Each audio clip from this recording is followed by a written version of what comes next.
Bienvenue chez Airbnb, dans le nouveau bureau qu'on a inauguré au mois d'avril. On va commencer par ce patio qu'on a voulu vraiment comme un extérieur de maison pour avoir cette impression d'arriver vraiment chez quelqu'un et pas dans des bureaux. Personne n'y travaille parce qu'il y a beaucoup de passages, mais en été notamment c'est assez cool, on a l'impression d'être un peu dehors. Donc là on est dans l'espace d'accueil où nos invités, nos clients arrivent. On a une première salle ici qui va s'appeler la salle Moganshan. La particularité de ce logement, c'est qu'il y a une grande baie vitrée, on voit la nature derrière. Et ici, on a voulu recréer en fait ce mur de mousse. Donc c'est une salle qui est aveugle, mais par un jeu de lumière, en fait, on a l'impression d'avoir quand même un peu de nature à l'intérieur. Donc là, c'est de la mousse qui a été stabilisée. Elle est pas sèche quand on la touche, c'est encore de la vraie mousse, mais ça bougera pas, quoi. C'est quelque chose qui va rester. Là, c'est la plus grande salle de réunion qu'on a. C'est là où on fait les plus grandes réunions d'équipe. Ensuite, on va avoir des salles un peu plus confidentielles, comme la bibliothèque. Donc c'est une salle, en fait, on a le droit de travailler, mais qu'en silence. On n'a pas le droit d'y parler si on y est. Et en fait, sur la bibliothèque que vous voyez dans le fond, on a les livres préférés des employés. Donc chacun a pu dire quel est mon livre préféré, et on l'a mis dans la bibliothèque. On a voulu vraiment recréer l'esprit loft parisien. Donc on a des beaux parquets en pointe de Hongrie.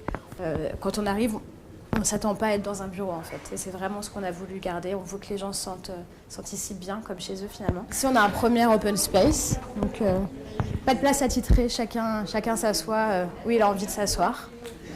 On a des casiers pour mettre nos affaires. On essaye de faire en sorte que les bureaux restent bien rangés. Ici, on a une salle, encore une fois, qui est modelée sur un logement Airbnb. Ça a été reproduit sur un logement. On peut voir ici, on s'est inspiré de la lampe en forme de guitare, le mur en planche. Ensuite, on va arriver dans le deuxième open space, donc qui est pareil. Toujours pas de place attitrée. Chacun se met comme il veut, comme il a envie. Ensuite, on est dans la grande cuisine de style provençal. C'est pas spécialement inspiré d'un logement Airbnb, mais c'est esprit cuisine familiale, quoi. On a l'impression d'être chez sa grand-mère un dimanche à la campagne.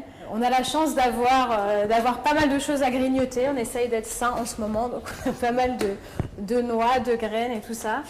On a des boissons qui nous sont offertes par la boîte, donc ça c'est cool aussi. La décoration des toilettes, elle a été pensée par des employés Airbnb. Donc là, on a l'équipe, c'est Sarah, Geoffroy et Tram qui les ont un peu designées. Donc chez les femmes, on est dans une ambiance un peu jungle urbaine, comme ils l'appellent. Et chez les hommes, on est sur un cabinet de curiosité / barbier. On a déménagé ici parce que déjà on avait besoin d'espace, on grossit évidemment. Pourquoi avoir aménagé comme ça? Parce qu'on voulait avoir un lieu chaleureux, qui incite au voyage et invite au voyage. Donc c'est pour ça que chacune des salles de réunion est faite, est décorée à l'image d'un logement Airbnb des quatre coins du monde. On a Lac Tao, Marrakech, Australie. Donc voilà, donc c'était une invitation au voyage, de la chaleur, de l'authenticité, sous les toits de Paris. On a même un parquet en pointe de Hongrie qui rappelle un peu les appartements parisiens. Donc on va monter enfin à l'étage. On a ici la salle Marrakech, encore une fois, qui est une copie presque parfaite du logement ici sur la photo. Ce logement, il nous tient particulièrement à cœur parce qu'il y a 2 ans, on a fait un séminaire d'équipe là-bas. On était à l'époque peut-être 25 et on était dans un grand riad à Marrakech et c'était un super moment pour nous, donc c'était important d'avoir un petit clin d'œil à cette salle.